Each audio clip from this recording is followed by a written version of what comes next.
By now, you've probably heard about Marketecture Live. We put on 2 sold-out events jam-packed with the most insightful advertising content around. Speakers included Eric Seufert, James Barrow from Universal Ads, Mark Grether from PayPal, Olivia Corey from House, and of course, me and the Marketecture crew.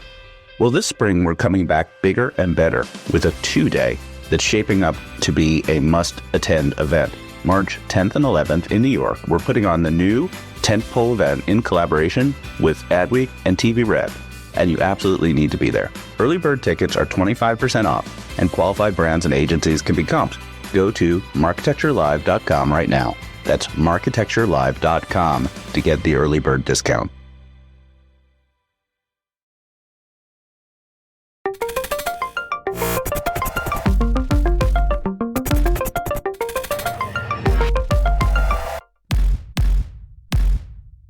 This is a little bit of what I like to call how the sausage is made, right? We're going to give you a pretty cool example starting from the very beginning of a brand challenge and how we then took that challenge, the work that was done, and how we turned that into outcomes that really drove some incredible work from the media team. So I am Lisa, this is Alexis. Side note too, we have in-house media buying and activation within Bayer, which makes this even more exciting. And you'll see how it's a difference maker, bringing the strategy early in on developing the outcomes and getting to the work. So this is about a brand that is very near and dear to my heart, which is One A Day. Took for granted that OAD was clear, but One A Day brand. Hopefully you are familiar with it. It is the #1 multivitamin brand in the US, and it's been around forever, right? It's been around, I think, over 80 years. So what a challenge we might have if you think about the space of wellness. It's really moving fast. DTC and small brands are, coming in by the minute. And so really difficult for a large brand to keep pace with that. And so we did have a lot of challenges that we've uncovered with the business. The good news is the brand awareness is high, right? I saw a lot of you shake your head. Of course I'm familiar with One A Day. Either my mom took it, I take it. Hopefully you're giving it to your kids because we have a new product launch, so get on that. But our salience is low. And for those who may not be familiar with salience, how sticky, how top of mind are we? So in a really cluttered environment, we lost that brand salience. A bit of that was because of differentiation, right? Our messaging strategy was kind of all over the place and inconsistent as we try to keep up and figure, what's this brand about? The other thing is we moved to a lot of lower funnel media because that's what it made sense at the time. And it's that whole long and short game. So maybe we over-rotated and didn't get that top of mind awareness, which is important for a large brand. The other challenge for this is the audience is really broad. What makes this brand great is that we have a product for everybody. Well, that makes this brand difficult to market if we're marketing to everybody when people want to be marketed specifically. But you'll hear how we're really taking on that challenge. And again, we are #1, and I continue to be proud about that, but we're declining. And so that's a real challenge. And so what did we do? I'm not going to geek out too much on marketing because I know that might lose some because this isn't necessarily what we're here for. But this is a little bit of peek behind the curtain on what we call brand fundamentals, right? What are all those things that make a brand really special, that you really want to hold strong to, that define your brand and help drive those strategies? And so if you go around we call it a hive, but you have pyramids, you may have seen things of this in any client you work with. But you start with the brand insight, right? What is the brand looking to solve? Who are we talking to? And then you move into your point, we call it the PODs, the points of difference. These are really important. I think they can inspire a lot as you think about the media plan and activation. That's the piece that needs to become even more salient, right? What makes us special? Why would you buy One A Day?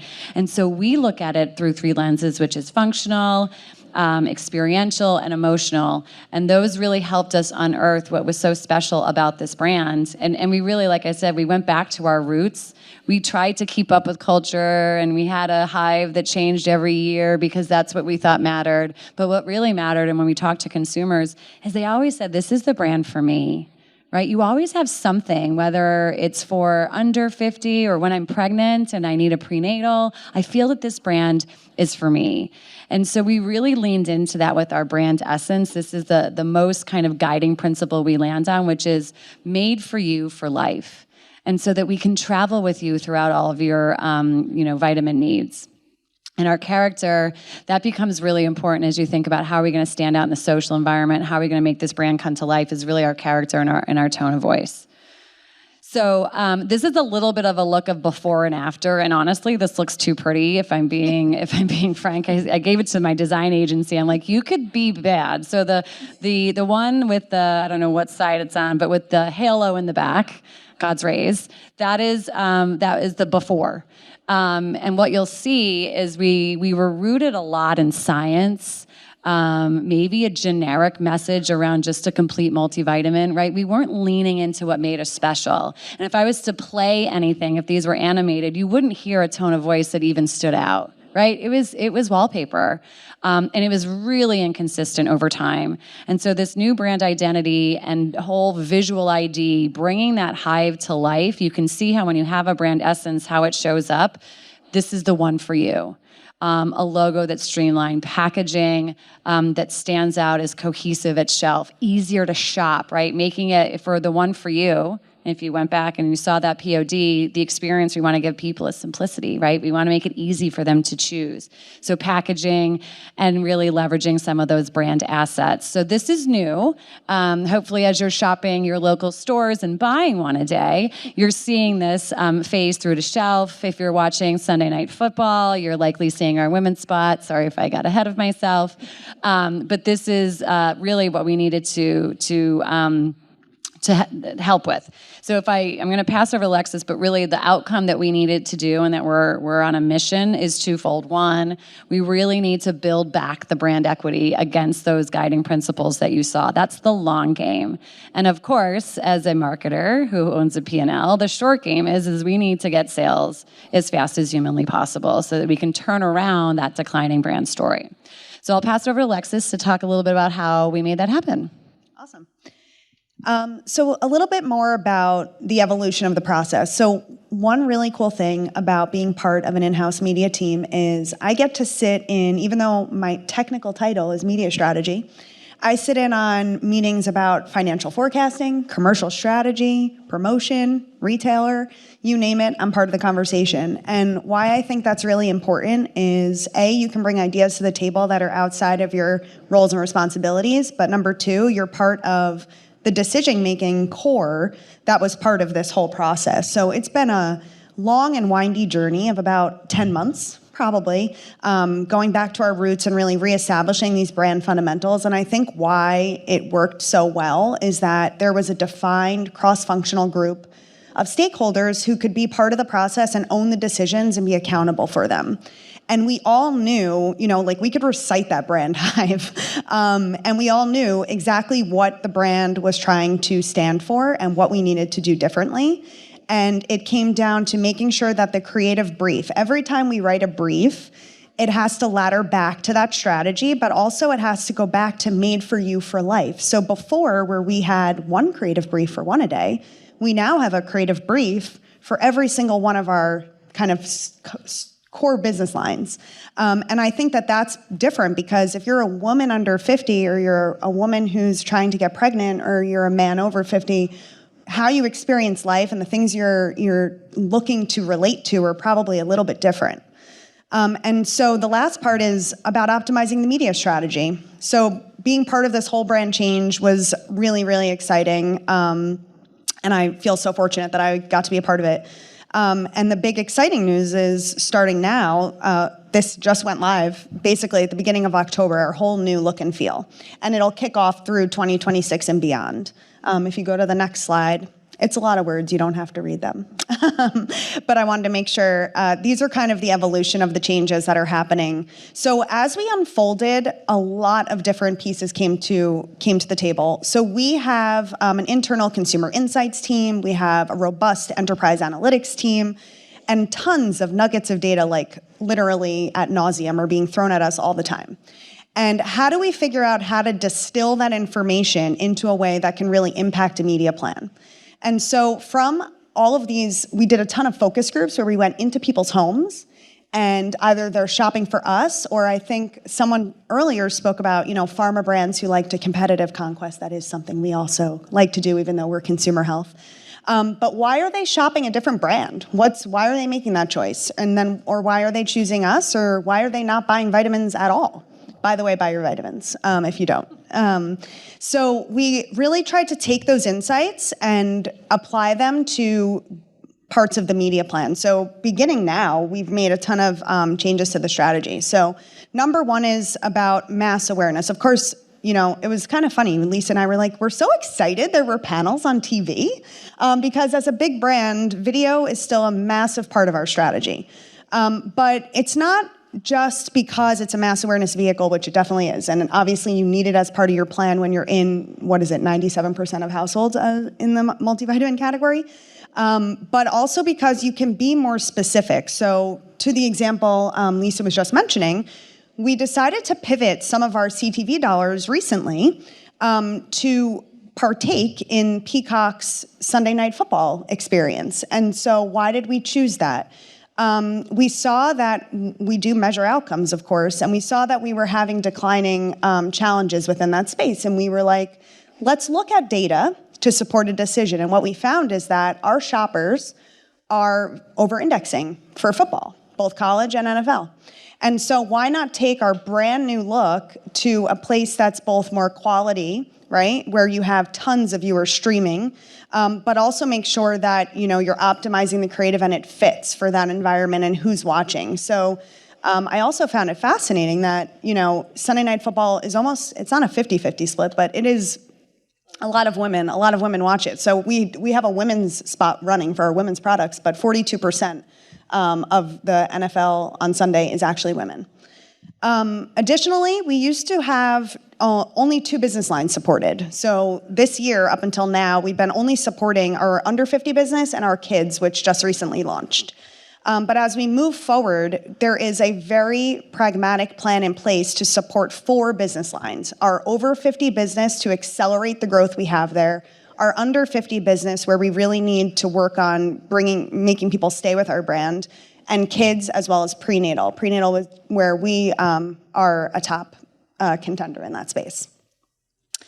And measuring success, of course, is a huge thing. So making sure that across the board, we're really looking at different ways to identify how are we knowing if the plan is working.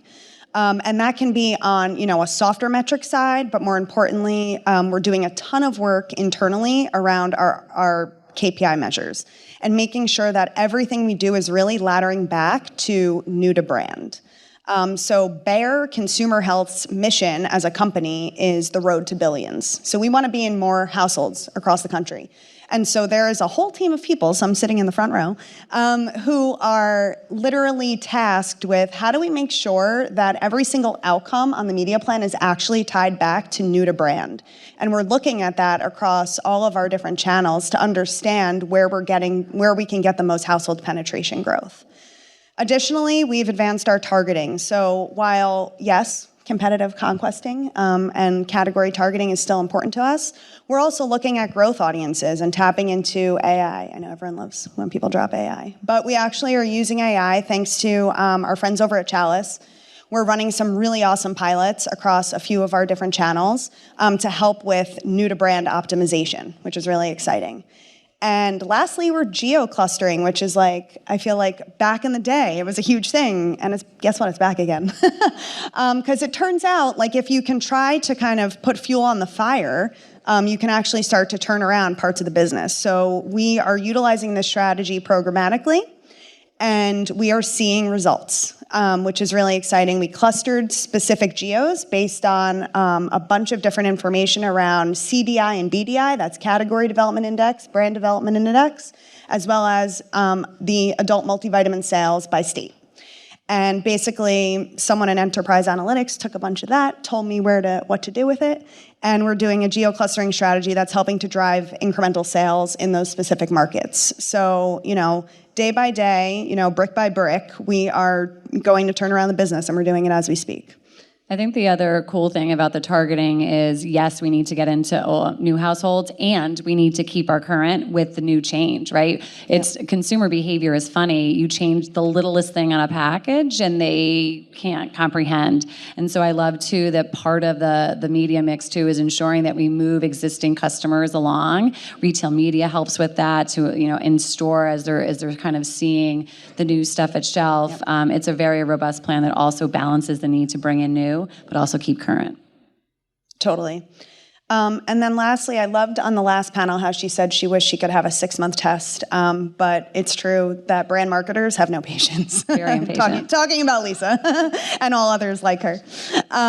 So unfortunately, we are testing and we are learning, and that's the exciting thing. So we actually have made channel strategy shifts at the same time as all of this package strategy. So when we got insights in, whether that was from media consumption behavior or insights, we're taking those learnings and we're testing into new channels to see if that'll help with bringing in incrementality.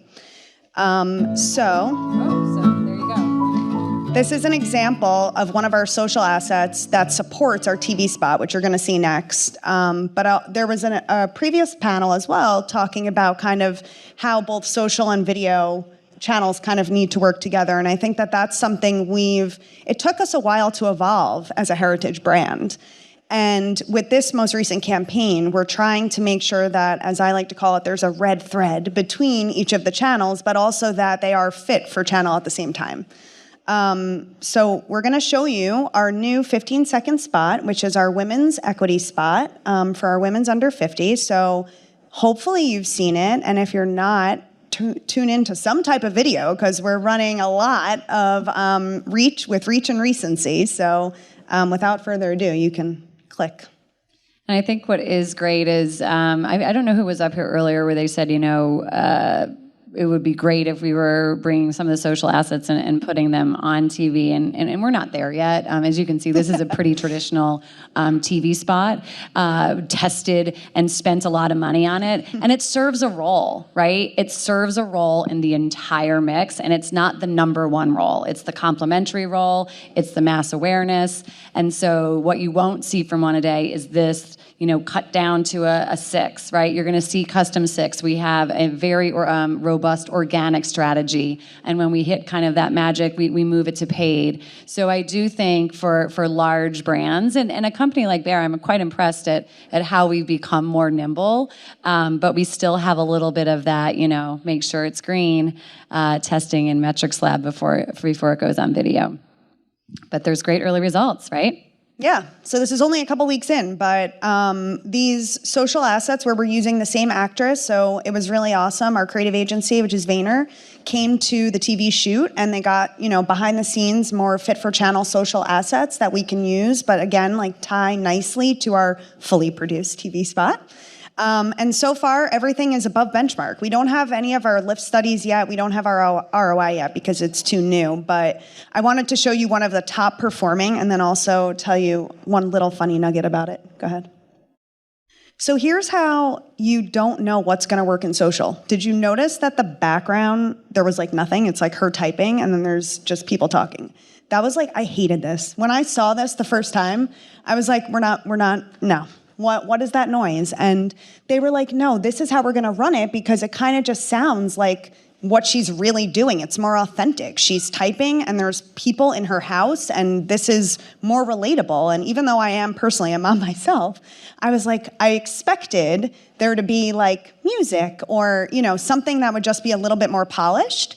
But they insisted that we run it, and now it's the top performing asset. So sometimes you just don't know what's going to work well in social, and that goes back to testing it out. And if it is terrible, you can always pause it. So luckily, we did test and it is working, and so far results are great. So hopefully we keep the momentum. Okay, so last slide before we kind of move on to some Q&A, but just a little bit of, so like what's next? And I think Alexis did a great job talking about how we're going to be targeting different audiences. And so it's really cool as we think about having, fit for platform, fit for audience content. You'll start to see some more things for 50 plus in Q1 against channels that matter to them, right? So you see different channels across these. Prenatal, we're not putting that on TV, right? That doesn't make sense. But this is where social. What you don't see here is healthcare professional, KOLs, right? Really getting that endorsement strategy. And then being out of home. I don't know who came through Penn Station today, but 2 of the beloved Bear brands have absolutely taken over. So if you didn't learn about Miralax or Aleve, shame on you, because it was literally everywhere talking about poop and pain. So out of home is really exciting. Another way to just reach people in very relevant places. And as we look to make that salient and that brand equity for one a day out of home, really bringing in a lot more activities, and tying into tent poles. We know for this category, New Year, New You, you're probably already thinking about that resolution that you won't get 2 weeks into, but you're thinking about it. Back to school, fall restock. Those also create really great moments to tie in with our retailers and make that kind of media mix work harder for us. So that's our show. That's the sausage making and a little bit of the outcomes, but we have 4 minutes and 22 seconds as per. If anybody has any questions, happy to take those. I see a hand over there already. Hi. I'm just curious, so I think with programmatic the impulse is, you're getting data almost daily, real time. Thank you. And you have the opportunity to update your insights very quickly. But sometimes we see marketers lean a little too much into that urge, and then they're rearranging their hive on a whim. How do you what's the litmus test for you of this is just a trend that we're sort of seeing, and it's not correlated, versus this is something we need, like the Sunday Night Football, this is something we need to take very seriously and implement into our plans? Maybe I'll take it quick just from the brand perspective, and then I would love to hear. I mean, again, there's a lot about the long game, and there's a lot about being clear on KPIs. And so if we had a KPI that was like, hey, we want to be learning insights and adapting every 6 months, maybe that's right. But I think knowing what our KPI is, it's always art and science. And I loved your comment around changing that was the trap I think some marketers get into, like, oh my gosh, all of a sudden everybody's doing X and our brand stands for Y, we should change our brand. Well, maybe we should change our channel. Maybe we should rethink about our audience. Maybe we shouldn't care and we need to just, keep our heads down. So I think being really aligned up front on what matters, what KPIs, but I also think you've got to be courageous to pivot if you need to. And I think Alexis has brought some really amazing things to us that I'm like, oh my gosh, yes, we should be in cinema. We weren't planning on cinema. It makes total sense to be in cinema. So if you want to share maybe some insights from your side. Yeah. I mean, I always am trying to talk people off the edge. I'm like, give it a minute, But I think in reality, too, for us, a lot of the KPIs that we look at we're not really looking at in-platform KPIs too much because we don't sell directly. So that's kind of the part that gets us in a little bit of a conundrum. If we use like an MTA ROI, we're getting that monthly, maybe quarterly. So we try to let it kind of marinate for that amount of time. But if a really great thing crosses your desk, like that did, I was like, I think I want to fund this. How do I do it?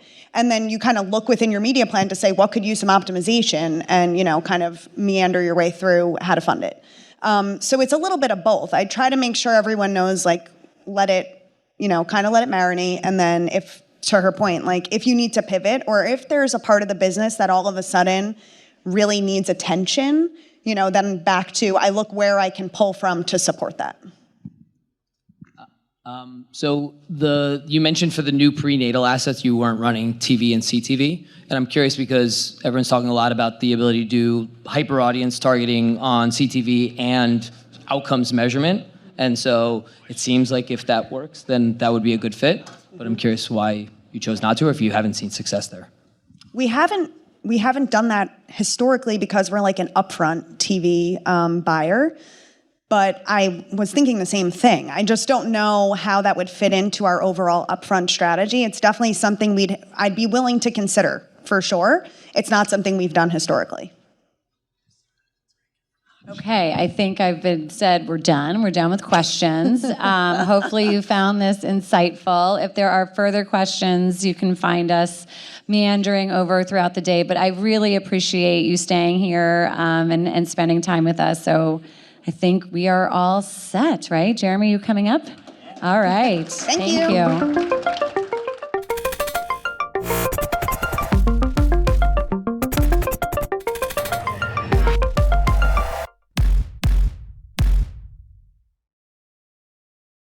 Thank you for listening to the Marketecture podcast. New episodes come out every Friday, and an insightful vendor interview is published each Monday.